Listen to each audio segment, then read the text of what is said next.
Hello, আসসালামু আলাইকুম viewers, welcome to my channel. কেমন আছেন আপনারা সবাই? দেশে এবং দেশের বাইরে যে যেখান থেকে আমার এই ভিডিওটা বা রেসিপিটা দেখছেন না কেন, সবাইকে জানাচ্ছি সাজিয়া সাজঘর চ্যানেল থেকে স্বাগতম। এখানে হচ্ছে 2.5 কেজি পরিমাণে হচ্ছে দেশি হাঁসের মাংস নিয়েছি এবং তার মধ্যে হচ্ছে আপনার লবণ দিয়ে দিলাম স্বাদ মতো।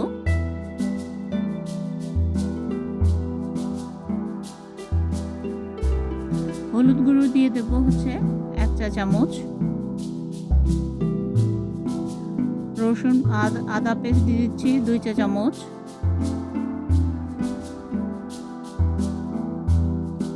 রসুন পেস্ট দিয়ে দেবো হচ্ছে 2 চা চামচ দিয়ে,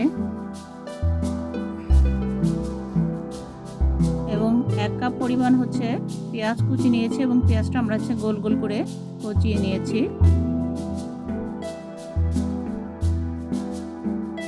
দিয়ে দিলাম। এখন হচ্ছে 2টা রসুনের যে কোয়া হয়েছে সেই কোয়াগুলো আস্তে আস্তে আম্মু দিয়ে দিলেন। এখন একটা কচি বা জালি পেঁপে নিয়েছি, এখানে পেঁপে দুটো মুখ ফেলে দিয়ে খোসা সহ নিয়ে নিয়েছি। এখানে আপনারা চাইলে কিন্তু পেঁপের যে খোসা সেটাও শুধু বেটে দিতে পারেন। এতে আপনি হাঁসের মাংস, গরুর মাংস, যে মাংস রান্না করেন না কেন, দেশিগুলো যেহেতু একটু শক্ত হয়ে থাকে বা লাল লয়ার, তো এগুলো দিয়ে হচ্ছে আপনারা দ্রুত সিদ্ধ হবে। এখন হচ্ছে 2 কাপ পরিমাণ হচ্ছে সরিষার তেল নিয়ে নিয়েছি। এখানে আমি সয়াবিন তেল বা শুকনো মরিচ কোনোটাই অ্যাড করব না। এটা আমার মায়ের হাতের নিজস্ব রেসিপি, তাই আপনাদের সাথে আসলে শেয়ার করছি।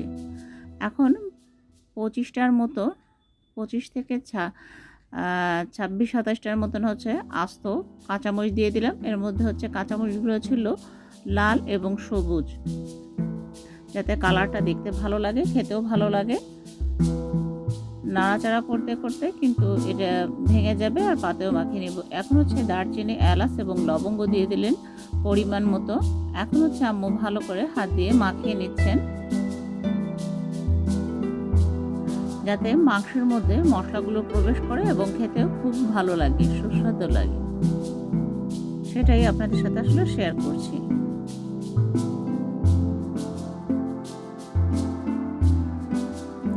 আম্মু এখানে 5 মিনিটের মতন আমি টাইম দেখেছিলাম, আম্মু মেখেছিলেন।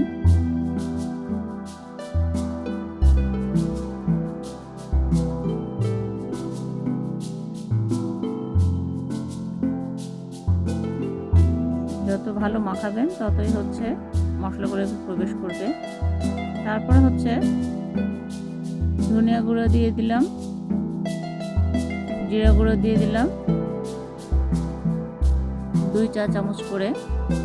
এটা আমরা অর্গানিক যেই বলি না ধনে গুঁড়া বা জিরা গুঁড়া, সেটা হচ্ছে বাজার থেকে কিনে নিয়ে এসেছে, গ্রাইন্ডারে গ্রাইন্ড করে নিয়েছিলাম। আম্মু এটা ধুয়ে ক্লিন করে রোদে শুকিয়ে তারপর হচ্ছে আমি গ্রাইন্ডার মেশিনে গুঁড়ো করে নিয়েছিলাম। এখন হাত দিয়ে মাখিয়ে আম্মু হচ্ছে 10 থেকে 15 মিনিটের জন্য ম্যারিনেট করে নর্মালি রেখে দেব।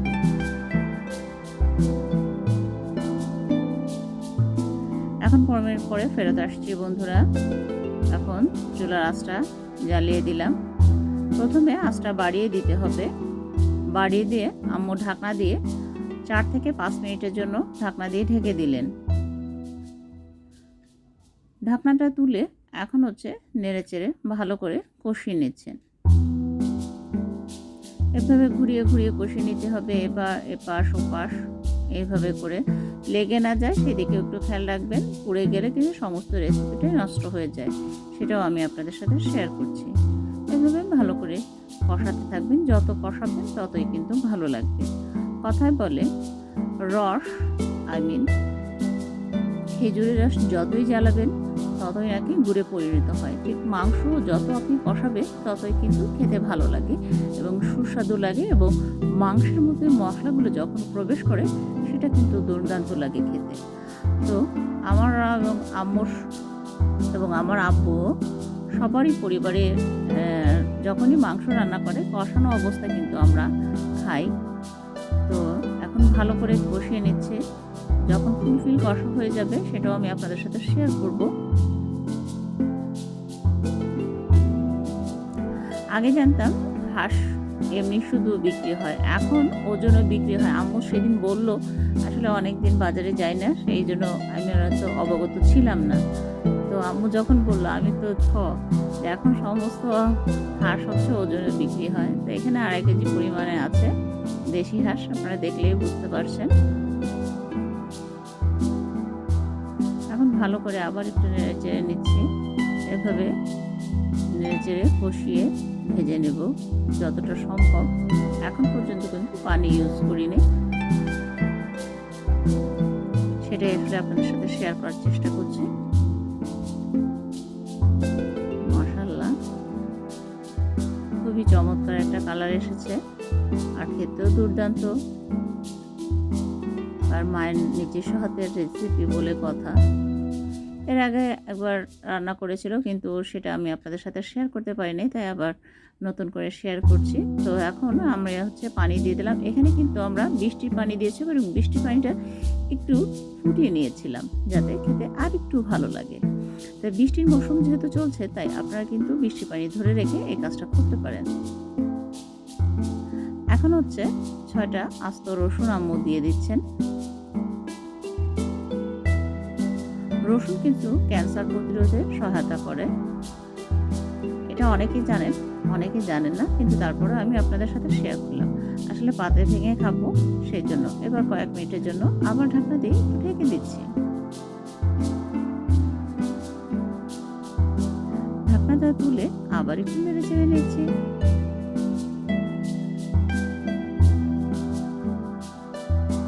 হাঁসে জাল উঠে গেছে, আবার একটু ঢেকে দিয়েছিলাম 1 মিনিটের জন্য। ঢাকনাটা তুলে অফ ক্যামেরায় আবার নেড়ে চেড়ে নিচ্ছি। এভাবেই হাঁসের মাংসটা রান্না করতে হয়। যারা রান্না করতে জানেন তো ভালো কথা, আর যারা রান্না করতে জানেন না তারা কিন্তু অবশ্যই আমার এই রেসিপিটা বাসায় বসে একবার হলে ট্রাই করবেন আর ফলো করবেন।